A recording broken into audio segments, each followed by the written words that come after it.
Awakening the sleeping giant, Commander Elena Vasquez stood at the viewport of Orbital Defense Station Epsilon, watching Earth rotate slowly beneath her.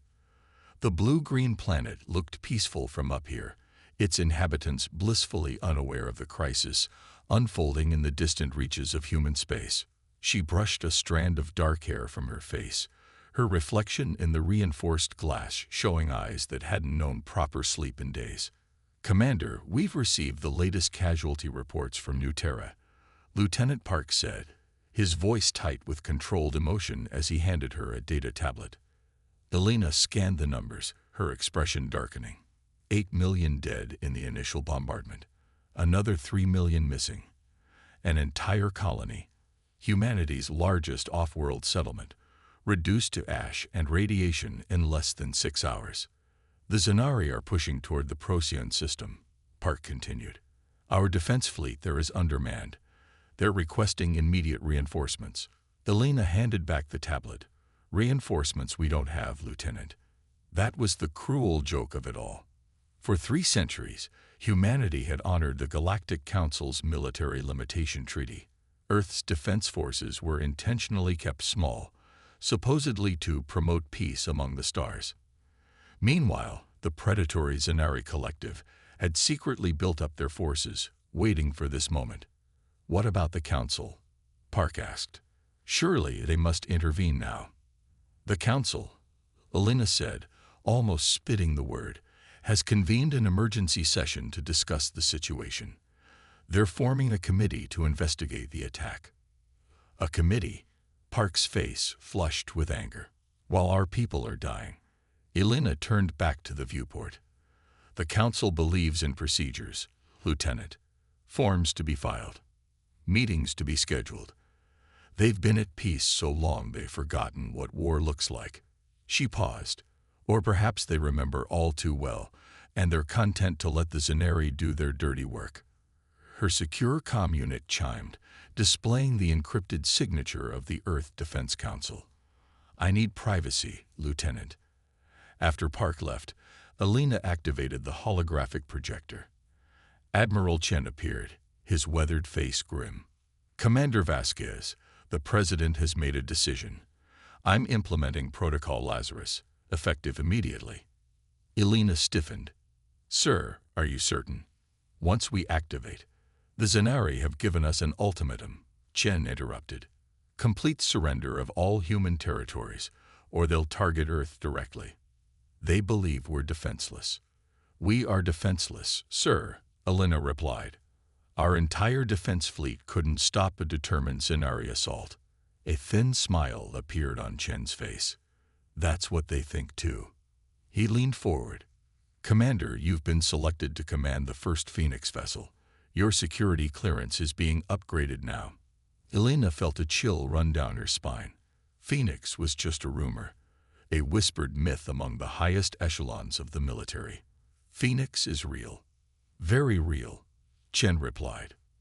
"For 300 years, we've shown the galaxy what they expected to see, a compliant species that obeyed the Council's restrictions. Meanwhile, we built something else entirely." Elena's terminal chimed as new files appeared, classified beyond anything she'd ever seen. She scanned them quickly, her eyes widening. "This is impossible," she whispered. "Not impossible," Chen corrected. "Just hidden. The shipyards inside Ceres and Vesta. The weapons platforms disguised as research stations throughout the Kuiper Belt. The antimatter production facilities buried under Mercury's surface, all built in plain sight, but shielded from detection. The files showed thousands of ships, warships unlike anything humanity officially possessed, kept in hibernation, waiting for this exact moment. For 3 centuries, Chen continued, we've played by their rules. We signed their treaties. We accepted their limitations. And all the while, we prepared. Because humanity remembers something the Council forgot long ago. Peace is not the natural state of the universe. Peace must be defended, sometimes with overwhelming force. Elena understood now. We deceived everyone. The Council, our own people. We did what was necessary, Chen said firmly. Earth's leadership has known since first contact that the galaxy is not the peaceful utopia the Council pretends it is. The strong prey on the weak. Always have, always will. We merely made sure that when the predators finally came for us, humanity would not be weak. Her comm unit beeped again. The Zenari ultimatum had been broadcast system-wide. They demanded humanity's unconditional surrender within 24 Earth hours. Their fleet was already moving toward the Sol system. Your new command awaits, Commander, Chen said. The PSS Nemesis is being awakened as we speak. You'll find her coordinates in your secure files. PFS. Alina questioned. Phoenix Fleet Ship, Chen replied. The first of many. Good hunting, Commander. As the hologram faded, Alina opened the ship's specifications and fought to keep her composure. The Nemesis was 5 times larger than any warship humanity officially possessed, with weapons systems that would make the Council revoke Earth's membership immediately. She had 12 hours to reach the ship, hidden in an asteroid base near Jupiter, and prepare it for combat. 12 hours before humanity showed the galaxy who they really were. Alina sent an encrypted message to her XO. Prepare my shuttle. Priority departure. She took one last look at Earth, peaceful and blue below her. She wondered if it would ever look the same to her again. The Zenari believed they were punishing an upstart species that had grown too quickly, spread too far. They had no idea what they had awakened. The Phoenix was about to rise from the ashes. Ambassador David Chung stood before the Galactic Council, maintaining his composure despite the fury burning inside him. The circular chamber housed representatives from over 200 spacefaring civilizations, their varied physical forms occupying specially designed seats around the central platform. Esteemed members of the Council, Chung began, his amplified voice echoing through the vast chamber. For 3 centuries, humanity has abided by your laws. We have respected your traditions. We have trusted in your promise of collective security. He paused, letting his gaze sweep across the assembled delegates. That trust was misplaced. While the Zenari Collective burns our worlds, this council debates procedure.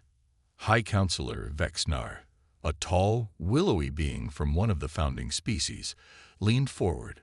Ambassador Chung, I assure you the Council takes this matter with the utmost seriousness. A fact-finding mission has already been. 8 million dead. Chang interrupted, breaking diplomatic protocol. 8 million human lives extinguished while you form committees. Murmurs rippled through the chamber. Such interruption was unprecedented. The Zenari representative claims these regrettable incidents were the result of military exercises gone awry. Vexnar continued smoothly. We must follow proper protocols to determine. We have transmitted proof of deliberate targeting, Chung said. Proof of Zenari communication ordering the destruction of civilian habitats. Proof that the Zenari Collective has been violating military limitation treaties for decades while this council looked the other way.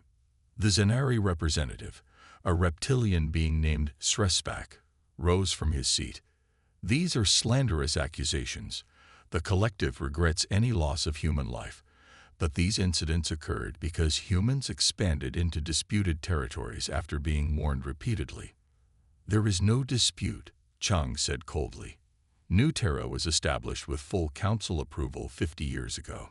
The Zenari claim came only after we discovered rare mineral deposits. Vexnar raised a hand for silence. Regardless of the circumstances, the Council urges both parties to cease hostilities immediately. The Zenari Collective must halt its military advance, and humanity must. Humanity must what? Chung asked. Accept genocide. Surrender territories recognized by this very council. The council can offer peacekeeping forces, Vexnar suggested, once proper protocols air. I'm not here to request peacekeepers, Chung interrupted again. I'm here to inform the council that as of 6 standard hours ago, Earth has formally withdrawn from the Military Limitation Treaty. Shock rippled through the chamber. Some species communicated their alarm through high-pitched sounds, others through color changes or pheromone releases. Ambassador, Vexnar said, genuine concern in his voice. You cannot mean to engage the Zenari militarily. Their forces vastly outnumber yours. This would be suicide for your species. Perhaps, Chang replied, or perhaps not. Either way, humanity will defend itself by any means necessary. As Chang turned to leave, the Zenari representative called after him. Your primitive species cannot hope to stand against the collective. Surrender now, and some of your colonies might be spared. Chang paused at the exit. You believe you understand humanity because you've seen what we've shown you. You're about to learn how wrong you are. As the doors closed behind him, Chang received a priority message from Earth. Operation Phoenix was now active. Humanity's hidden fleet was awakening. He permitted himself a grim smile. The Zenari thought they were punishing an upstart species.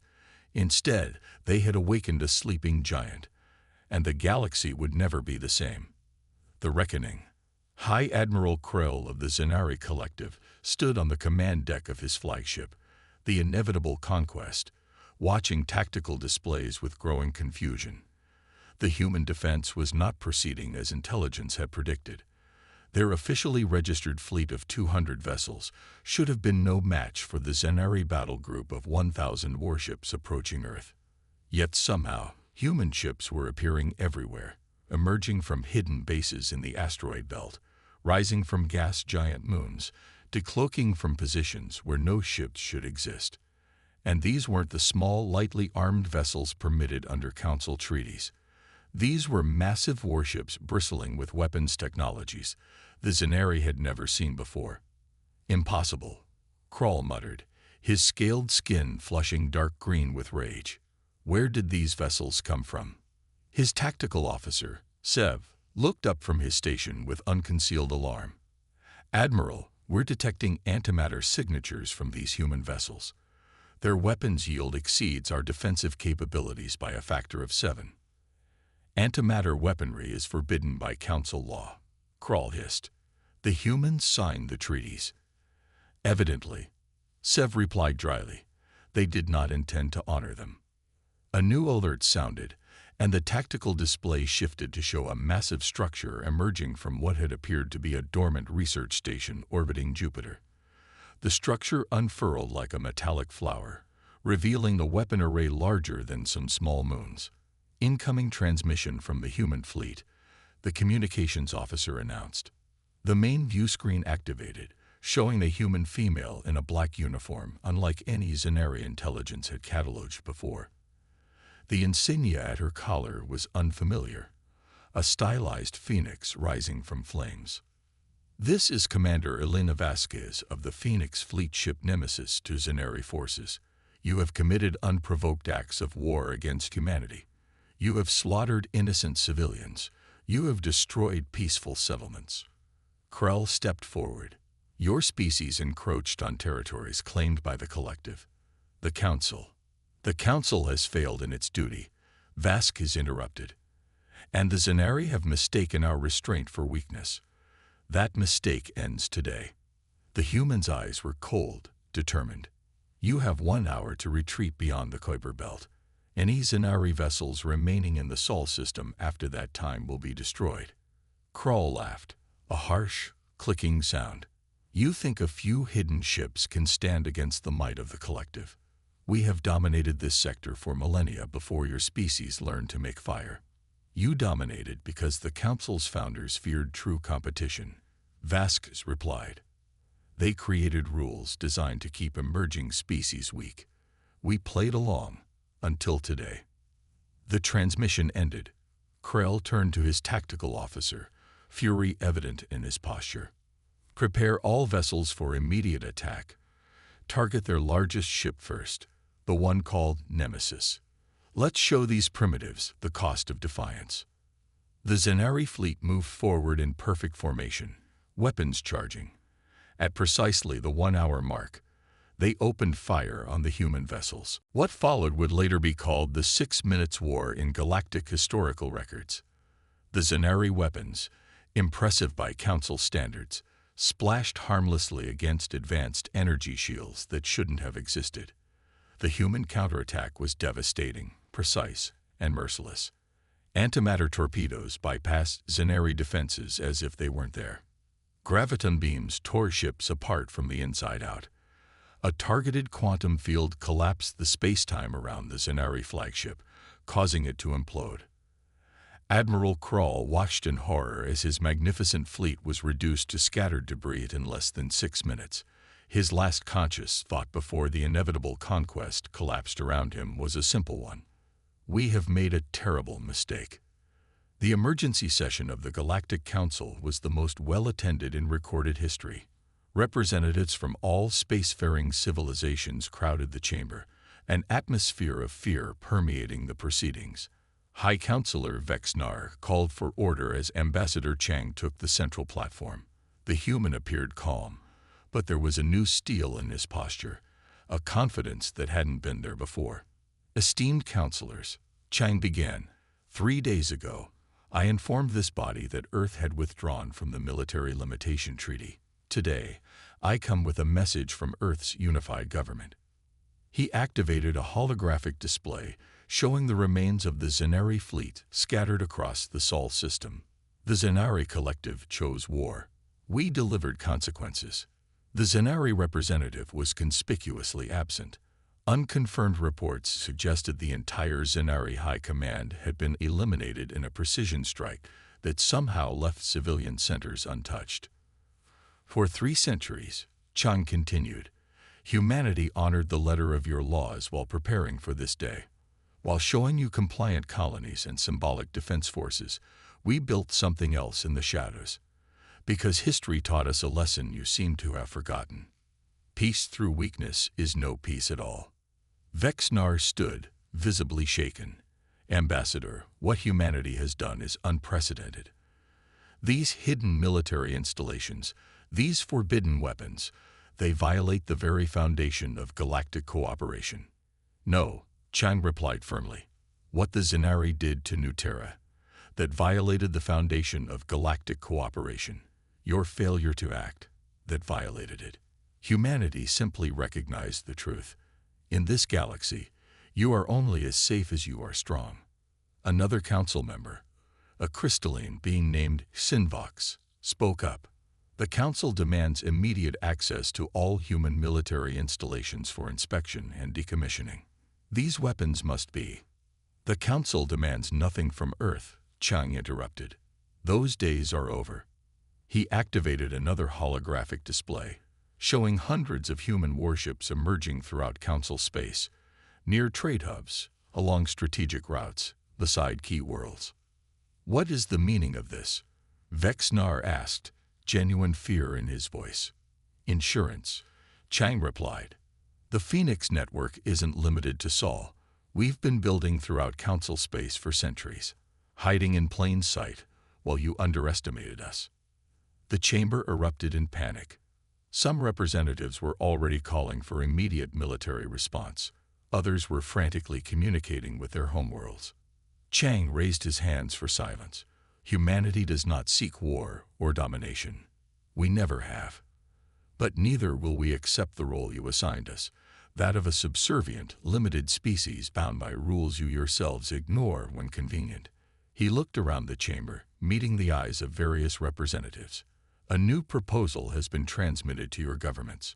Earth offers mutual defense pacts, technology exchanges, and true partnership as equals, not as subordinates. And if we refuse, Vexnar asked quietly. Then you continue without us, Chang said simply. But understand this. The age of humanity pretending to be less than we are is over. We will defend our people. We will expand where we choose. We will develop technologies without artificial constraints. He stepped down from the platform. Your council was founded on a noble idea, cooperation among diverse species for mutual benefit. Humanity still believes in that ideal, but we recognize what you've forgotten. True peace isn't maintained by committees and regulations. It's maintained by strength and the will to use it when necessary. As Chang left the council chamber, a profound silence fell over the assembled representatives. The galaxy they had known for millennia had changed in less than a week. The humans, those supposedly primitive newcomers, had been wolves in sheep's clothing all along. And now the wolves had shown their teeth. Commander Elena Vasquez stood on the observation deck of the PSS Nemesis, watching Earth rotate slowly beneath her. The blue-green planet looked different to her now, not just her home, but a power to be reckoned with in the galaxy. "Admiral on deck," someone called, and Elena turned to see Admiral Chen approaching. "It's still Commander, sir," she corrected with a slight smile. "At least for now." "Not anymore," Chen replied, handing her a small box containing Admiral's insignia. "The President signed your promotion this morning. The Phoenix Fleet needs leaders, and you've more than proven yourself." Elena accepted the box with mixed emotions. The Zenari have sued for peace. Their new government is considerably more accommodating than the previous one. "And the Council?" Chen asked. "Adjusting to the new reality," Elena said. "Some species are furious at our deception. Others are quietly approaching us for alliance. A few are undoubtedly building their own hidden fleets now, following our example."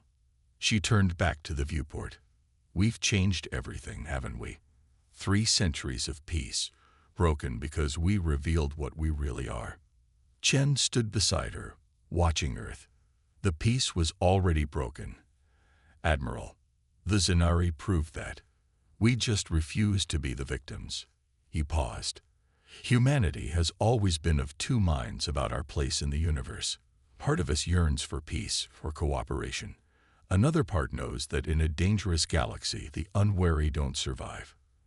And now everyone knows it too," Elena said softly. "Yes," Chen agreed. "The galaxy now understands what the Zenari learned too late. Humanity may walk softly, but we carry a very big stick." As the Nemesis continued its orbit, a message arrived from Earth Defense Command. New colonies were being established in systems previously claimed by the Zenari. Phoenix Fleet vessels were being assigned as escorts. The age of humanity hiding its strength was over. The age of humanity shaping its own destiny had begun. And the galaxy would never be the same again.